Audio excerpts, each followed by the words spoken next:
ನಮಸ್ಕಾರ. Live class ಮಾಡಿದ್ದು ಅದು ಡಿಲೀಟ್ ಆಗಿರೋ ಸಂಬಂಧ ರೆಕಾರ್ಡೆಡ್ ಕ್ಲಾಸ್ ಮಾಡಾಕ್ತಾ ಇದ್ದೀನಿ. ಯಾರೂ ಬೇಜಾರು ಮಾಡ್ಕೋಬೇಡಿ. ಓಕೆ, ಸ್ಟಾರ್ಟ್ ಮಾಡೋಣ ಇವಾಗ.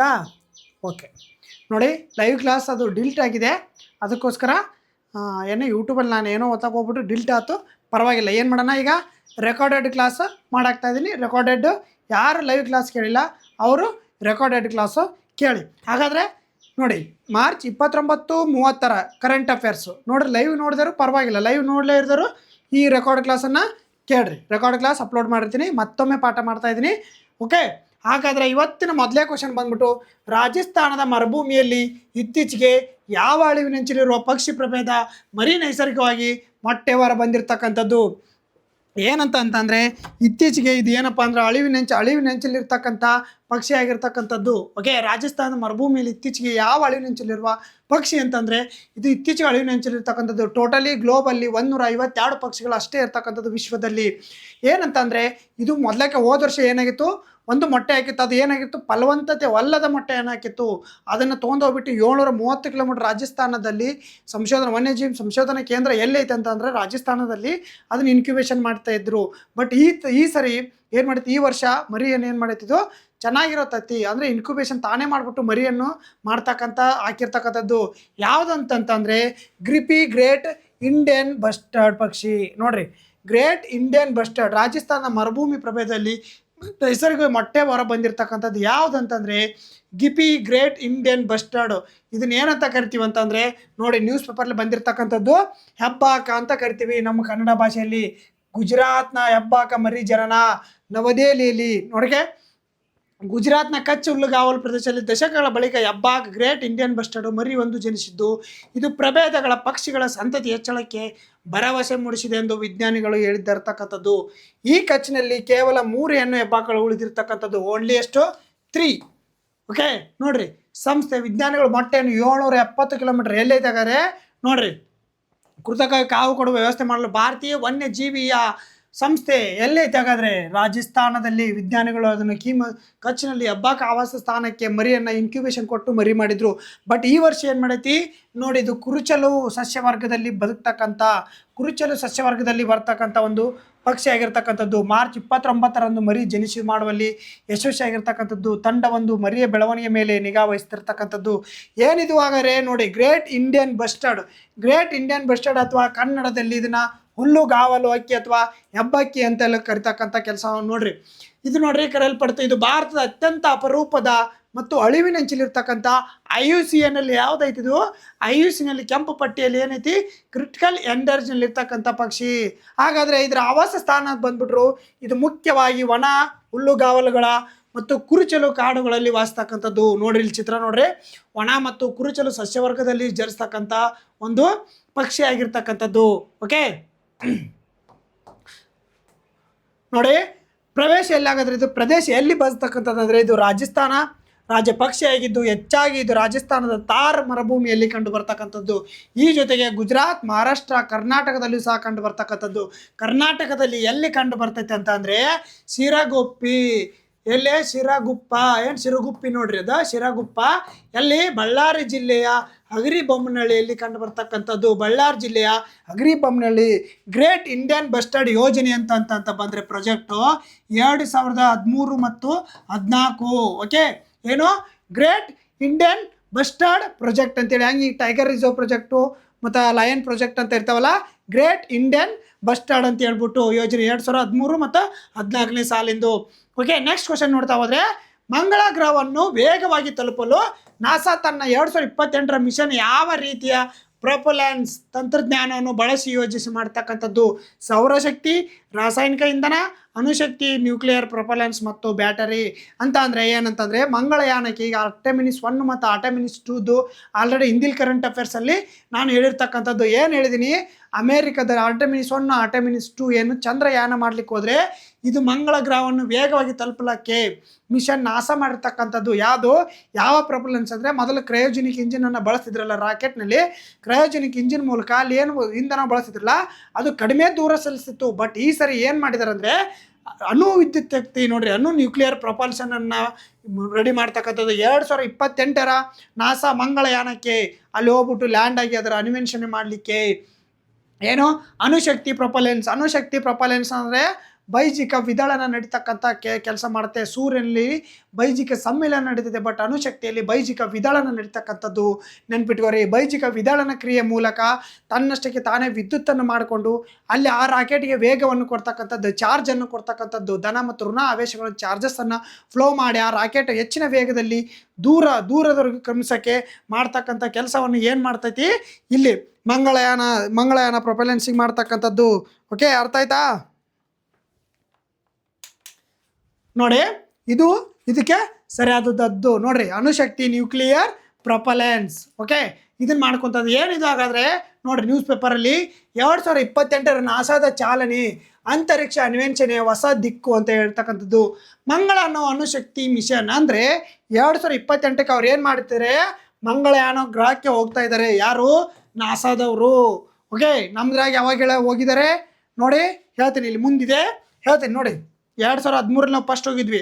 ಮಂಗಳಯಾನ 2 ನಮ್ಮದು 2030 ವೇಳೆಗೆ ಓಕೆ ಸಜ್ಜಾಗಿದೆ. ಇದುವರೆಗೆ ಸೌರಶಕ್ತಿ ಮತ್ತು ರಾಸಾಯನಿಕ ಬತಿಯನ್ನು ಮೀರಿ ನೋಡ್ರಿ, ಇಲ್ಲಿವರೆಗೂ ಸೌರಶಕ್ತಿ ಅಂದರೆ ಸೋಲಾರ್ ಪ್ಯಾನಲ್ ಹಾಕ್ತಿದ್ರು ಅಥವಾ ರಾಸಾಯನಿಕ ಇಂಧನಗಳನ್ನು, ಕ್ರಯೋಜೆನಿಕ್ ಇಂಜಿನ್, ಘನ ಮತ್ತು ದ್ರವ ಇಂಧನಗಳನ್ನು ಬಳಸ್ತಕ್ಕಂಥ ಕೆಲಸ ಮಾಡ್ತಿದ್ರು. ಮಿತಿ ವೇಗವಾಗಿ ಮತ್ತು ಪರಿಣಾಮಕಾರಿ ಅಂತರಿಕ್ಷ ಅನ್ವೇಷಣೆ ಮಾಡಲು ಈ ಯೋಜನೆ ನ್ಯೂಕ್ಲಿಯರ್ ಎಲೆಕ್ಟ್ರಿಕ್ ಪ್ರೊಪಲ್ಷನ್ ತಂತ್ರಜ್ಞಾನ ಬಳಕೆ ಆಗಲಿದ್ದು, ಸಣ್ಣ ರಿಯಾಕ್ಟರ್ ಉತ್ಪಾದಿಸುವ ವಿದ್ಯುತ್ತಿಂದ ಎಂಜಿನ್ಗಳು ಚಲಾಯಿಸ್ತಕ್ಕಂಥದ್ದು.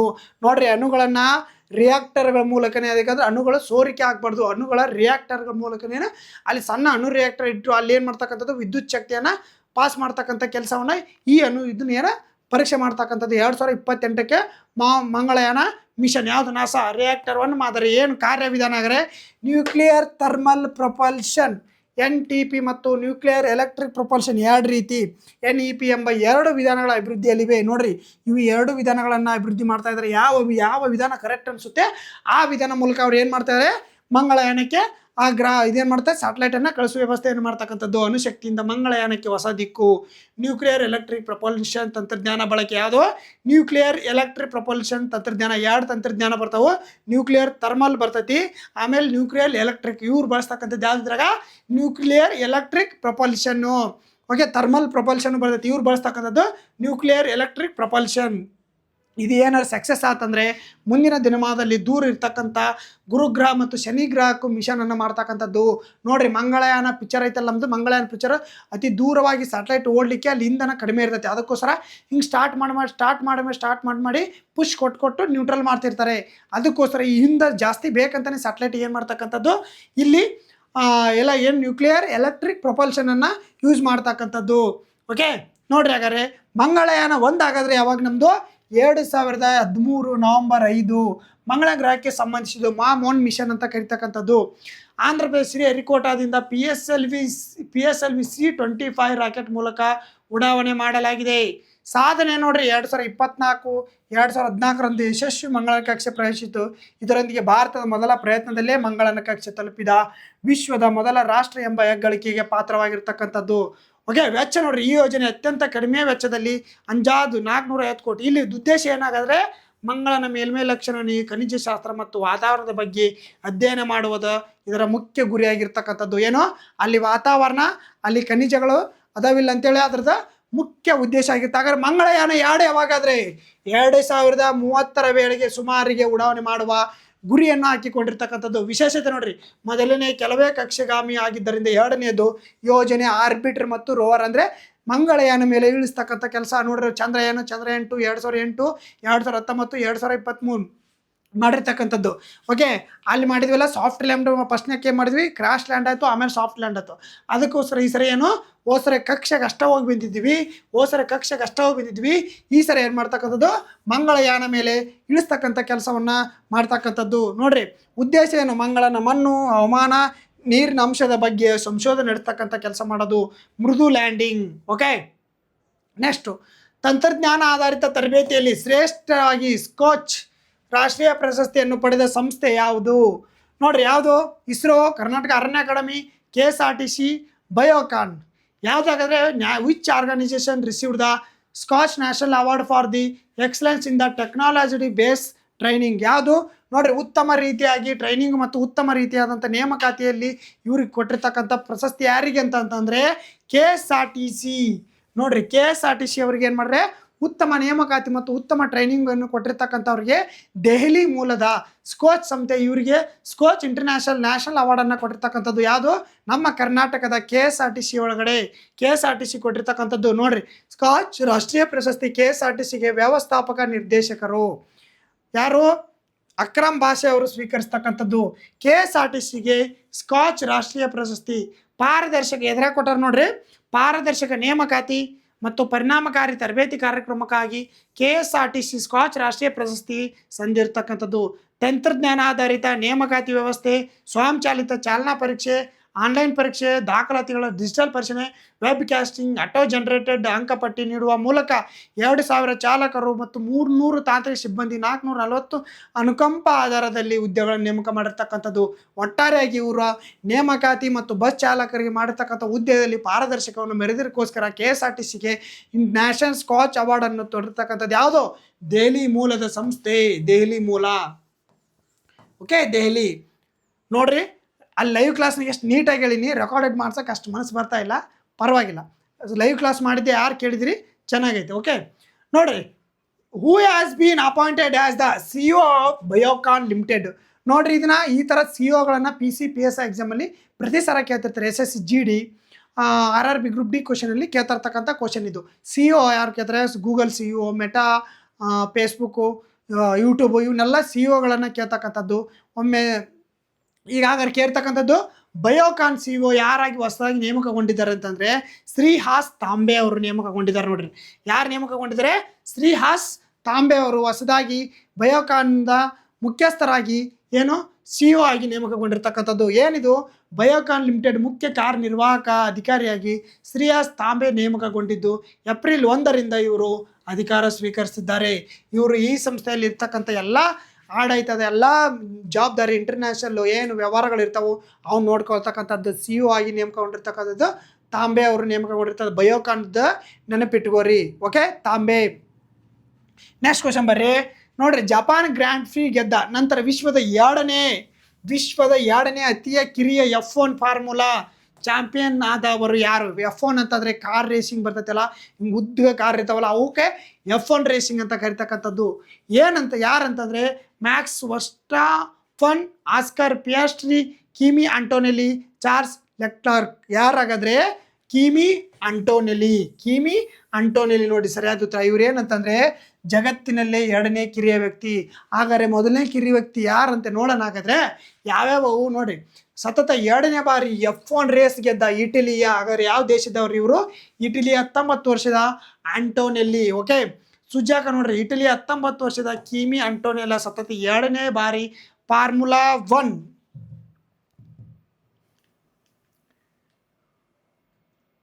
ನೋಡ್ರಿ ಫಾರ್ಮುಲಾ 1 ಕಾರ್ ರೇಸ್ನಲ್ಲಿ ಚಾಂಪಿಯನ್ ಆಗಿದ್ದಾರೆ. ಓಕೆ, ಭಾನುವಾರ ಆಸ್ಟ್ರೇಲಿಯಾದ ಆಸ್ಕರ್ ಪಿಯಾಸ್ಟ್ರಿ ರನ್ನರ್ ಅಪ್ ಆದರು. ಯಾರು?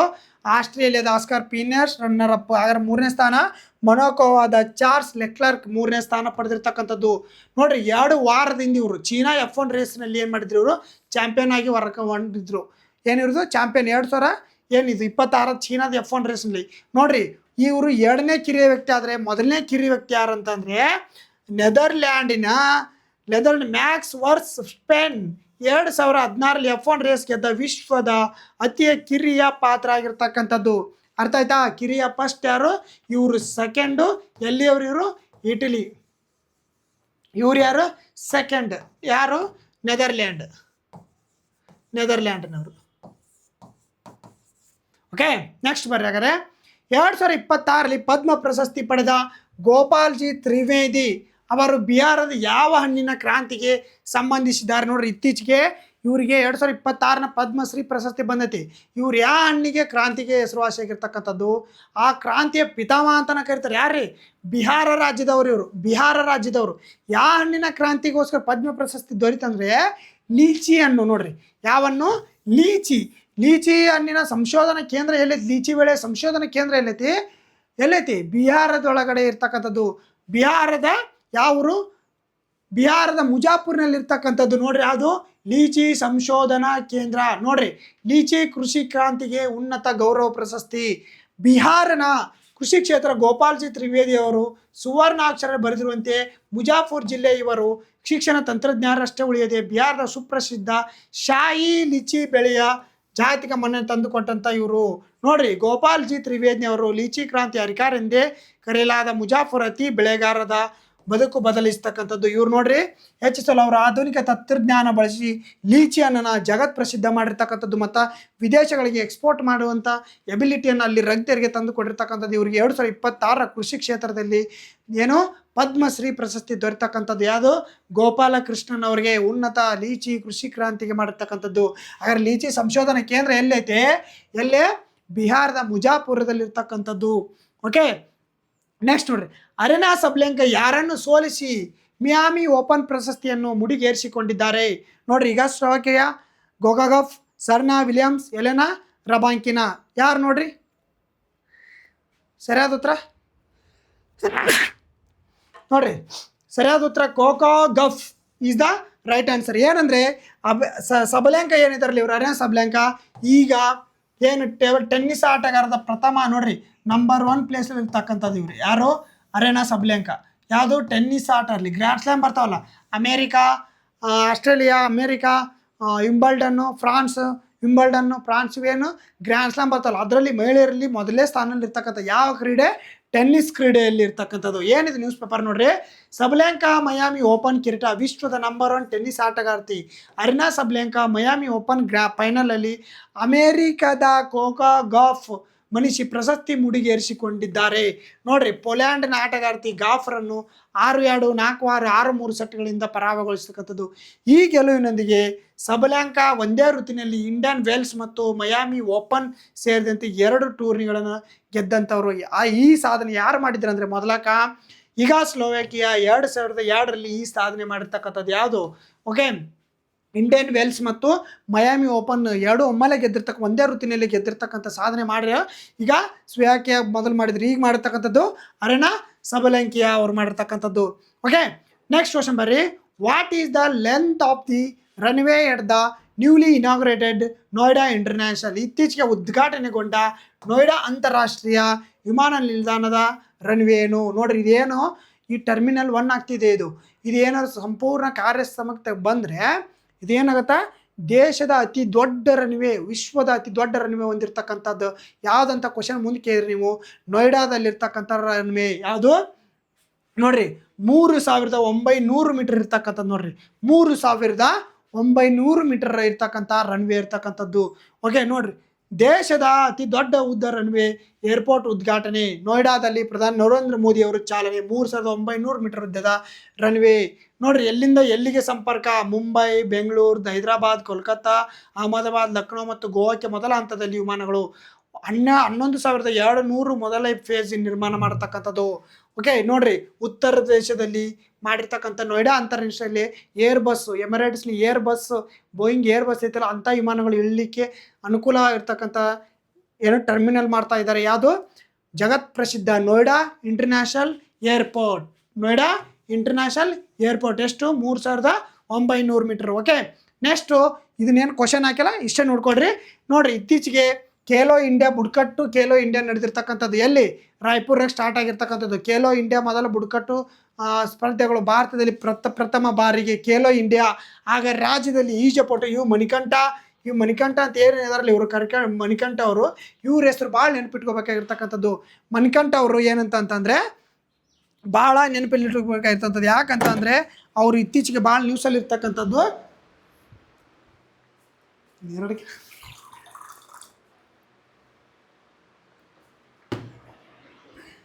ಏನಂತ ಅಂತಂದರೆ ಭಾಳ ನ್ಯೂಸಲ್ಲಿದ್ದಾರೆ ಇವರು. ರಾಜ್ಯದ ಈಜುಪಟು ಇವರು.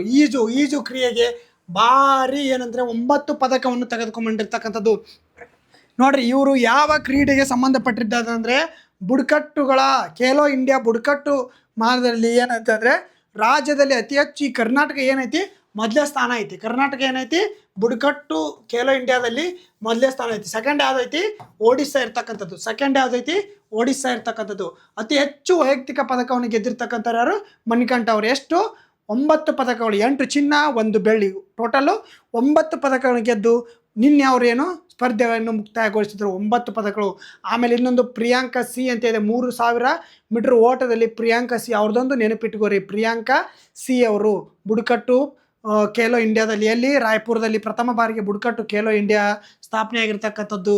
ಓಕೆ, ಏನು ನಡೀತಕ್ಕಂಥದ್ದು. ನೆಕ್ಸ್ಟು ವದಿನಾರ ಬಂದವರು ತಲುಪಿದ ಜಗ್ಗ ವಸಂತ. ನೋಡ್ರಿ, ಇದೊಂದು ಕ್ವಶನ್ ಹಾಕಿಲ್ಲ, ಆದ್ರೆ ನ್ಯೂಸ್ ಪೇಪರ್ ನೋಡ್ಕೊಂಡು ಆಮೇಲೆ GK ಟುಡೇ ನೋಡೋಣ. ಓಕೆ, ಅಹಮದಾಬಾದ್ನ PTS ಸಮುದ್ರದ ರವಿತ ಪೆಟ್ರೋಲ್ ಒತ್ತಿರುವ ಭಾರತದ ಹಾರ್ಮೋಜ್ ಜಲಸಂಧಿ ದಾಟಿ ಗುಜರಾತ್ ವದಿನಾರ್ ಬಂದರನ್ನು ಮಾಡ್ತಕ್ಕಂಥದ್ದು. ನೋಡ್ರಿ, ವದಿನಾರ್ ಬಂದರು ಎಲ್ಲಿ ಐತೆ ಅಂತಂದರೆ, ವದಿನಾರ್ ಬಂದರು ನಿಮಗೆ, ವದಿನಾರ್ ಬಂದರು ಗುಜರಾತ್ನಲ್ಲಿರ್ತಕ್ಕಂಥದ್ದು. ಗುಜರಾತ್ ವದಿನಾರ್ ಅಂತಂದ್ರೆ, ವದಿನಾರ್ ಅಂದರೆ ಸ್ವಾಗತ ಅಂತ ಅರ್ಥ, ಸ್ವಾಗತ.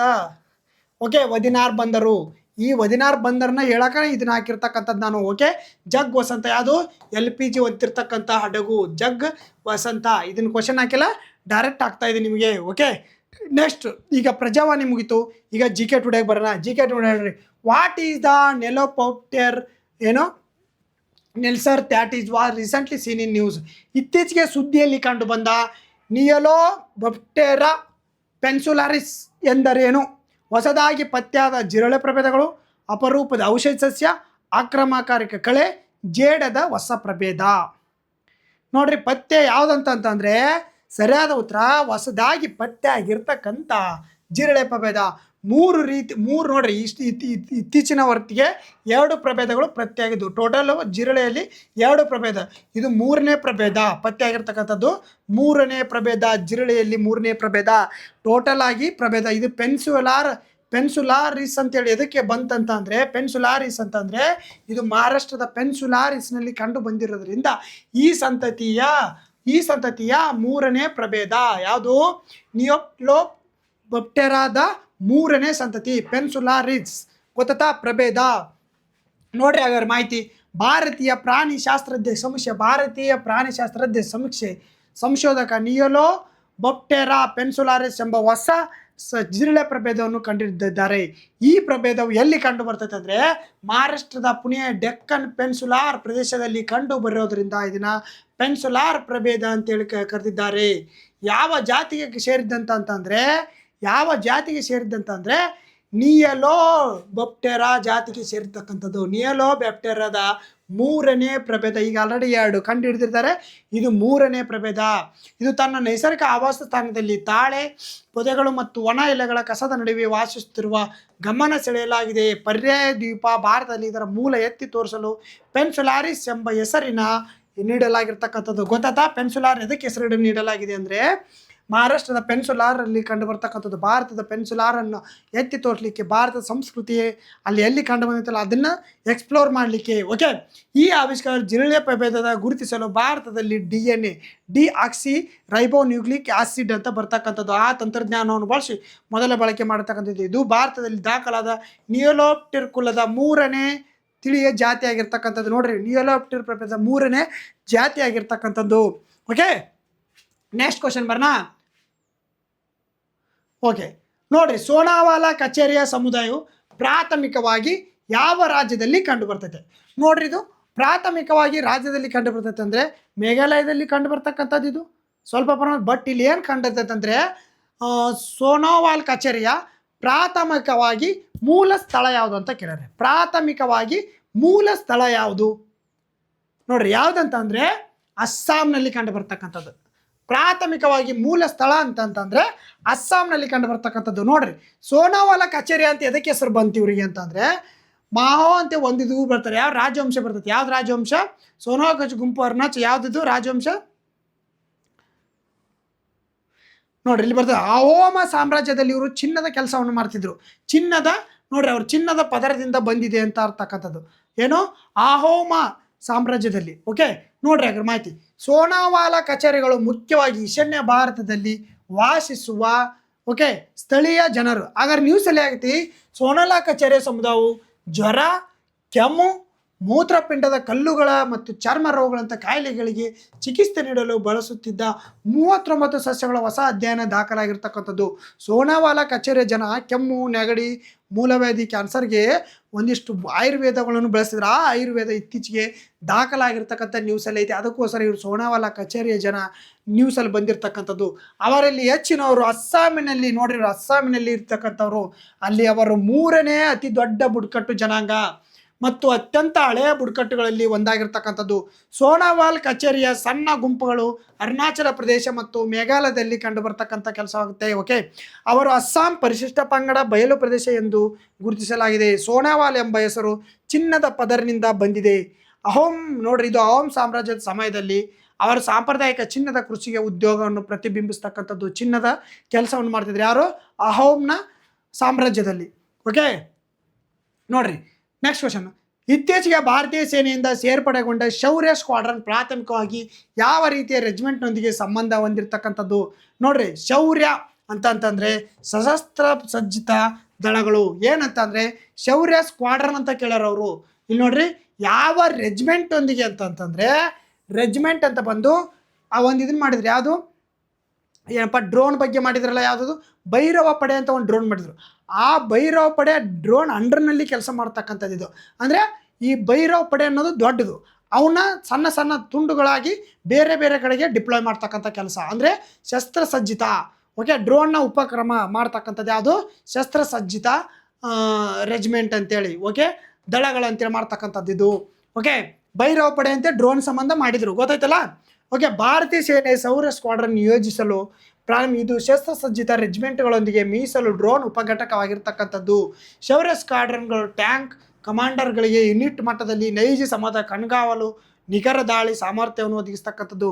ಪ್ರತಿ ಸ್ಕ್ವಾಡ್ರನ್ನಲ್ಲಿ 20 ರಿಂದ 30 ಜನ ಇರ್ತಕ್ಕಂಥದ್ದು. ಅವರು ಕಣ್ಗಾವಲು ಮತ್ತು ಡ್ರೋನ್ ದಾಳಿಯನ್ನು, ಸಮೂಹ ಡ್ರೋನ್ಗಳನ್ನು ಮೊದಲು ವ್ಯಕ್ತಿ ವೀಕ್ಷಣೆ ಮಾಡಿ ಅವನ್ನ ಈ ಟ್ಯಾಂಕರ್ಗಳಿಗೆ ಎಲ್ಲವಕ್ಕೂ ಮಾಹಿತಿಯನ್ನು ನೀಡ್ತಕ್ಕಂಥ, ಸೇನೆಗೆ ಮಾಹಿತಿ ನೀಡ್ತಕ್ಕಂಥ ಕೆಲಸವನ್ನು ಇವರು ಶಸ್ತ್ರಸಜ್ಜಿತ ಸ್ಕ್ವಾಡ್ರನ್ 20 ರಿಂದ 30 ಜನ ಸ್ಕ್ವಾಡ್ರನ್ ಅಂತ ಕರಿತಕ್ಕಂಥದ್ದು ಡ್ರೋನ್ ಉಪಕ್ರಮ. ನೆಕ್ಸ್ಟ್ ಕ್ವಶನ್ ಬರ್ರಿ. ಇತ್ತೀಚೆಗೆ ಸುದ್ದಿಯಲ್ಲಿ ಕಂಡು ಬಂದಿದ್ದ ಲೈಮ್ ಕಾಯಿಲೆ ಯಾವ ಏಜೆಂಟಿನಿಂದ ಉತ್ಪತ್ತಿ ಆಗುತ್ತದೆ? ನೋಡ್ರಿ, ಇದು ಇತ್ತೀಚೆಗೆ ಲೈಮ್ ಕಾಯಿಲೆ ಎಲ್ಲಂತಂದರೆ ಉತ್ತರ ಅಮೇರಿಕಾ, ಯುರೋಪ್ನಲ್ಲಿ ಅತಿ ಹೆಚ್ಚು ಕಂಡು ಬರ್ತಕ್ಕಂಥದ್ದು. ಏಷ್ಯಾದ ಕೆಲವು ಭಾಗಗಳಲ್ಲಿ ಕೂಡ ಕಂಡು ಬರ್ತಕ್ಕಂಥ ರೋಗ ಲೈಮ್ ಕಾಯಿಲೆ. ಯಾವುದರಿಂದ ಕಂಡು ಬರ್ತೈತೆ ಅಂತಂದರೆ ವೈರಸ್ಸು, ಬ್ಯಾಕ್ಟೀರಿಯಾ, ಶಿಲೀಂಧ್ರ, ಪ್ರೋಟೋಜುವಾ. ಯಾವ ಬ್ಯಾಕ್ಟೀರಿಯಾದಿಂದ ಕಂಡು ಬರ್ತಕ್ಕಂಥದ್ದು ರೋಗ? ಪ್ರೋಟೋಜುವಾದಿಂದ ಮಲೇರಿಯಾ. ಓಕೆ, ವೈರಸ್ನಿಂದ ಯಾವ ಬರ್ತಾವೆ? ಕೋವಿಡ್-19. Okay, COVID-19. ಓಕೆ, ಶಿಲೀಂಧ್ರದಿಂದ ಯಾವ್ದು ನೋಡ್ರಿ? ಶಿಲೀಂಧ್ರ ಅಂದ್ರೆ ಏನ್ರಿ? ಫಂಗಸ್ಸಿಂದ ಬರ್ತಕ್ಕಂಥ ರೋಗಗಳು. ಫಂಗಸ್ಸಿಂದ ಬರ್ತಕ್ಕಂಥ ರೋಗಗಳು ಯಾವ್ಯಾವ ನೋಡ್ರಿ, ಅವನ್ನೆಲ್ಲ ಪಟ್ಟಿ ಮಾಡಿಕೊಡ್ರಿ. ಫಂಗಸ್ ಕಾಯಿಲೆ ಅಂತ ಕರಿತೀವಲ್ಲ, ಫಂಗಸ್ಸಿಂದ ಬರ್ತಕ್ಕಂಥದ್ದು. ಏನು ನೋಡ್ರಿ ಇದ್ರ ಮಾಹಿತಿ? ಹಾಗಾದರೆ US ಔಷಧ ತಯಾರಕರು ಫಿಜರ್ ಮತ್ತು ಫ್ರಾನ್ಸ್ ವಾಲ್ವೇವ್ ತಮ್ಮ ಪ್ರಾಯೋಗಿಕ ಲೈಮ್ ರೋಗ ಲಸಿಕೆಯ ಕೊನೆ ಹಂತ ಪ್ರಯೋಗದಲ್ಲಿ 70% ಹೆಚ್ಚು ಪರಿಣಾಮಕಾರಿತ್ವ ತೋರಿಸಿದೆ ಎಂದು ವರದಿ ಮಾಡಿದೆ. ಲೈಮ್ ಕಾಯಿಲೆ ಅಥವಾ ಲೈಮ್ ಬೋರೆಲಿಯಾ ಬರ್ಗಡೋ ಪೆರ್ರಿ ಬ್ಯಾಕ್ಟೀರಿಯಾದಿಂದ, ನೋಡ್ರಿ, ಬರ್ಗಡೋ ಪೆರ್ರಿ ಬ್ಯಾಕ್ಟೀರಿಯಾದಿಂದ ಉಂಟಾಗ್ತಕ್ಕಂಥ ರೋಗ ಆಗಿರ್ತಕ್ಕಂಥದ್ದು ಇದು. ಓಕೆ, ಇದು ಚರ್ಮ, ನರಮಂಡಲ, ಹೃದಯ ಮತ್ತು ಕೀಲುಗಳ ಮೇಲೆ ಪರಿಣಾಮ ಬೀರ್ತಕ್ಕಂಥದ್ದು. ಈ ರೋಗಕ್ಕೆ ಯುನೈಟೆಡ್ ಸ್ಟೇಟ್ನ ಕನೆಕ್ಟೆಡ್ ಲೈಮ್ ಹೆಸರಿಡಲಾಗಿರ್ತಕ್ಕಂಥ, ಅಲ್ಲಿ ಇದನ್ನು 1976ರಲ್ಲಿ ಮಕ್ಕಳಲ್ಲಿ ಪ್ರಥಮವಾರಿಗೆ ಗುರುತಿಸ್ತಕ್ಕಂಥ ಕೆಲಸವಾಗಿದೆ. ಲೈಮ್ ಕಾಯಿಲೆ ಉತ್ತರ ಅಮೆರಿಕ, ಯುರೋಪ್, ಏಷ್ಯಾದ ಕೆಲವು ಭಾಗಗಳಲ್ಲಿ. ಇದು ಹುಲ್ಲು ಮತ್ತು ಕಾಡು ಪೊದೆ ಪ್ರದೇಶದಲ್ಲಿ ಕಂಡು ಬರ್ತಕ್ಕಂಥ ಜಿಂಕೆಗಳಿಂದ ಮಾನವನಿಗೆ ಹರಡ್ತಕ್ಕಂಥ ಒಂದು ಕಾಯಿಲೆ ಆಗಿರ್ತಕ್ಕಂಥದ್ದು ಇದು. ಏನು? ಜಿಂಕೆಯಿಂದ ಮಾನವನ ಹರಡ್ತಕ್ಕಂಥ ಕಾಯಿಲೆ ಆಗಿರ್ತಕ್ಕಂಥದ್ದು ಇದು. ಮನುಷ್ಯರಿಗೆ ಹರಡೋದಿಲ್ಲ, ಜಿಂಕೆಯಿಂದ ಪ್ರಾಣಿಗಳಿಂದ ಮಾನವರಿಗೆ ಹರಡ್ತಕ್ಕಂಥ ಒಂದು ಉಣ್ಣೆ ಇರ್ತದಲ್ಲ, ಅದು ಕೂದಲುಗಳಿಂದ ಬರ್ತಕ್ಕಂಥ ರೋಗ. ಹಾಗಾದರೆ ಜಿಕೆಟುಡೆ ಮುಗಿತು. ಈಗ ಪ್ರೆಸ್ ಬ್ಯೂರೋ ಇನ್ಫಾರ್ಮೇಷನ್ PIBದು ಮಾಹಿತಿ ನೋಡೋಣ. ನೋಡ್ರಿ, ಮೊದಲೇದು ಇತ್ತೀಚೆಗೆ ಪ್ರಧಾನಿ ನರೇಂದ್ರ ಮೋದಿಯವರು ಮನ್ ಕಿ ಬಾತ್ ಎಷ್ಟನೇ ಸಂಚಿಕೆಯನ್ನು ಉದ್ದೇಶಿಸಿ ಮಾತನಾಡಿದ್ದಾರೆ? ಎಷ್ಟನೇ ಸಂಚಿಕೆ? 132 ಮನ್ ಕಿ ಬಾತ್. ನೋಡ್ರಿ, ಇದು 2014ರಲ್ಲಿ ಪ್ರಾರಂಭ ಆಗಿರ್ತಕ್ಕ ಅಕ್ಟೋಬರ್ 3, 2014ರಲ್ಲಿ ಪ್ರಾರಂಭ ಆಗಿರ್ತಕ್ಕಂಥ ವಿಜಯದಶಮಿ ದಿವಸ ಮನ್ ಕಿ ಬಾತ್. ಇದು ಧ್ಯೇಯವಾಕ್ಯ ಉದ್ದೇಶ ಏನು ಮಾತಾಡತಕ್ಕಂಥದ್ದು?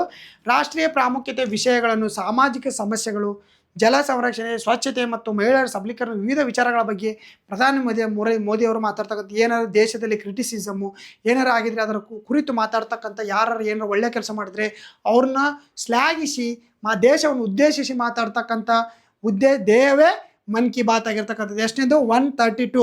ಹಾಗಾದರೆ ಮಾರ್ಚ್ 29, 2020 ಪ್ರಧಾನಿ ಮೋದಿಯವರು 132ನೇ ಸಂಚಿಕೆಯಲ್ಲಿ ದೇಶದ ಜನತೆಯ ಉದ್ದೇಶಿಸಿ ಮಾತನಾಡಿರ್ತಕ್ಕಂಥದ್ದು. ಪ್ರಗತಿ ಮತ್ತು ಸ್ಥಳೀಯರ ಹಬ್ಬಗಳನ್ನು ಮಹತ್ವದ ಚರ್ಚೆ ಆಗಿರ್ತಕ್ಕಂಥದ್ದು. 132ರಲ್ಲಿ ಸ್ಥಳೀಯರು ಮತ್ತು ಹಬ್ಬಗಳ ಕುರಿತು ಪ್ರಮುಖ ಚರ್ಚೆ ಆಗಿರ್ತಕ್ಕಂಥದ್ದು. ಓಕೆ, ನೆಕ್ಸ್ಟ್ ಬರ್ರಿ. ಪಶ್ಚಿಮ ಏಷ್ಯಾದ ಬಿಕ್ಕಟ್ಟಿನ ಬಗ್ಗೆ ಪರಿಶೀಲಿಸಲು ರಚಿಸುವ ಅಂತರ್ ಸಚಿವ ಗುಂಪು informal group of ministry IGMO ಅಂತ ಕರೀತಾರೆ. ಏನಂತ ಅಮಿತ್ ಶಾ, ಎಸ್ ಜಯಶಂಕರ್, ರಾಜನಾಥ್ ಸಿಂಗ್, ನಿರ್ಮಲಾ ಸೀತಾರಾಮನ್ ಇತ್ತೀಚೆಗೆ ನರೇಂದ್ರ ಮೋದಿ ಅವರು ಎಲ್ಲ ರಾಜ್ಯದ ಮುಖ್ಯಮಂತ್ರಿಗಳನ್ನು ಕರೆಸಿ ಏನು ಮಾಡಿದರೆ ಎಲ್ಲ ರಾಜ್ಯಗಳ ಮುಖ್ಯಮಂತ್ರಿಗಳನ್ನು ಕರೆಸಿ ಮಾತನಾಡತಕ್ಕಂಥ ಕೆಲಸ ಮಾಡಿದರೆ ಏನಂದರೆ ದೇಶದಲ್ಲಿ ಬರ್ತಕ್ಕಂಥ ಕ್ರಿಟಿಸಿಸಮ್ನ ಆಯಿಲು LPG ಮಧ್ಯಪ್ರಾಚ್ಯದಲ್ಲಿ ಯುದ್ಧ ನಡೀತಾ ಇದೆಯಲ್ಲ ಆ ಮಧ್ಯಪ್ರಾಚ್ಯದ ಯುದ್ಧಗಳನ್ನು ನೋಡಿಕೊಂಡು ದೇಶದ ನಮ್ಮ ರಾಜ್ಯಗಳನ್ನು ಬರೀ ವಿರೋಧಿಸೋದಲ್ಲ, ರಾಜ್ಯವನ್ನು ಹೇಗೆ ಮುಂದೆ ನಡೆಸಬೇಕು, ಬರೀ ನೀವು ಗುದ್ದಾಡ್ಕೊತ ಕುಂದ್ರದಲ್ಲ ಯಾವ ರೀತಿ ಮುಂದೆ ನಡೆಸ್ಬೇಕಂತೇಳಿ ಒಂದು ಸಲಹೆ ಗ್ರೂಪನ್ನು ಮಾಡ್ತಕ್ಕಂಥದ್ದು. ಅದು ಯಾರ ಅಂಡರ್ನಲ್ಲಿ ಅಂತಂದರೆ ರಾಜನಾಥ ಸಿಂಗರ ಅಂಡರ್ನಲ್ಲಿ ಮಾಡ್ತಕ್ಕಂಥ ಒಂದು ಅಧ್ಯಕ್ಷೀಯ IGOM ಸಭೆ. ಓಕೆ ನೋಡಿರಿ, ಹಾಗಾದರೆ IMEX 2026 ಇತ್ತೀಚೆಗೆ ಎಲ್ಲಿ ನಡೆಯಿತು ನೋಡಿರಿ. ಇದು ಕಡಲ ವ್ಯಾಯಾಮ ವಿಶಾಖಪಟ್ಟಣ, ಕೊಚ್ಚಿ, ಮುಂಬೈ, ಚೆನ್ನೈ. ಇದು ಒಂದು ಸಮರಾಭ್ಯಾಸ. ಯಾವ ಸಮರಾಭ್ಯಾಸ ಅಂದ್ರೆ ದಕ್ಷಿಣ ಕಮಾಂಡ್ನಲ್ಲಿ ದಕ್ಷಿಣ ಕಮಾಂಡ್ನಲ್ಲಿ ನಡೆದಿರ್ತಕ್ಕಂಥ ಕೋಆರ್ಡಿನೇಟರ್ ಅಂದರೆ ನಮ್ಮ ಸ್ಥಳೀಯವಾಗಿರ್ತಕ್ಕಂಥ ನೇವಿ ಮತ್ತು ಏನು ನಮ್ಮ ಕೋಸ್ಟ್ ಗಾರ್ಡು ಅವು ಏನೆಲ್ಲ ಇರ್ತಾವಲ್ಲ ಅವು ಎಲ್ಲ ಸೇರಿಕೊಂಡು ಯುದ್ಧದ ಟೈಮಲ್ಲಿ ನಾವು ಯಾವ ರೀತಿ ಕೋಆರ್ಡಿನೇಟ್ ಮಾಡಬೇಕು, ಹೆಂಗೆ ರೀತಿ ಸಹಕಾರ ಹೊಂದಬೇಕು ಅವನ್ನೆಲ್ಲನೂ ಸಮರಾಭ್ಯಾಸದ ಮೂಲಕ ನಡೆಸ್ತಕ್ಕಂಥದ್ದು ವಾರ್ಷಿಕ ಸಮರಾಭ್ಯಾಸ ಎಲ್ಲಿ ನಡೀತಂತ ಅಂದರೆ ಕೊಚ್ಚಿ ಒಳಗಡೆ ನಡೆದಿರ್ತಕ್ಕಂಥದ್ದು. ಎಲ್ಲಿ? ಕೊಚ್ಚಿ ಒಳಗಡೆ ನಡೆದಿರ್ತಕ್ಕಂಥದ್ದು. ಓಕೆ ನೋಡ್ರಿ, ಹಿಂದೂ ಮಹಾಸಾಗರದ ನೌಕಾ ಸಿಂಪೋಸಿಯಂ ಅಡಿಯಲ್ಲಿ IMEX ಸ್ಟೂಡೆಂಟ್ಸ್ ಟೇಬಲ್ ಟಾಪ್ ವ್ಯಾಯಾಮ ಕೇರಳದ ಕೊಚ್ಚಿಯಲ್ಲಿ ದಕ್ಷಿಣ ನೌಕಾ ಕಮಾಂಡಿನಲ್ಲಿ ನಡೆದಿರ್ತಕ್ಕಂಥದ್ದು. ಪ್ರಾದೇಶಿಕ ನೌಕಾಪಡೆಯ ನಡುವೆ ಸಹಕಾರ ಮತ್ತು ಸಮುದ್ರ ಸುರಕ್ಷತೆಯನ್ನು ಹೆಚ್ಚಿಸ್ತಕ್ಕಂಥ ಇದ್ರ ಧ್ಯೇಯವಾಕ್ಯವನ್ನು ಇಟ್ಕೊಂಡು ಮೋಟಿವ್ ಇಟ್ಕೊಂಡು ಮಾಡಿರ್ತಕ್ಕಂಥ ಒಂದು ಎಕ್ಸಸೈಸ್ ಆಗಿರ್ತಕ್ಕಂಥದ್ದು. ಹಾಗಾದರೆ ಇದು ನಿಮಗೆ ಕಮೆಂಟ್ ಮೂಲಕ ನೀವು ಇದನ್ನು ಆನ್ಸರ್ ತಿಳಿಸ್ಬೇಕು. ಯಾರು ಜಿ ಕೆ ಟುಡೇದ ಇವತ್ತು ಇದನ್ನು ನೋಡಿದಿರಿ ಕಮೆಂಟ್ ಮೂಲಕ ನೀವು ತಿಳಿಸಿ. ಇದು ನಾಳೆಗೆ ಆನ್ಸರ್ ಹೇಳ್ತೀನಿ. ಏನು? ಭಾರತ 3ನೇ ಚಿರತೆಯ ಆವಾಸ ಸ್ಥಾನವಾಗಿ ಅಭಿವೃದ್ಧಿಪಡಿಸಲಾದ ವೀರಾಂಗನ ದುರ್ಗಾವತಿ ಹುಲಿ ಮೀಸಲು ಪ್ರದೇಶವು ಯಾವ ರಾಜ್ಯದಲ್ಲಿದೆ? ಇದನ್ನು ನೀವು ಕಮೆಂಟ್ ಮೂಲಕ ತಿಳಿಸ್ಬೇಕು. ಓಕೆ, ಡೈಲಿ 7:15ಕ್ಕೆ ಸೈನ್ಸ್ ಕ್ಲಾಸ್ ಇರುತ್ತೆ. ನೀವು ಲೈಕ್ ಮಾಡೋದನ್ನು ಮಾತ್ರ ಮರೆಯೋಕ್ಕೆ ಹೋಗಬೇಡಿ. ಓಕೆ, ವಿಡಿಯೋಕ್ಕೆ ಲೈಕ್ ಮಾಡಿ, ಶೇರ್ ಮಾಡಿ. ಓಕೆ, ಧನ್ಯವಾದಗಳು.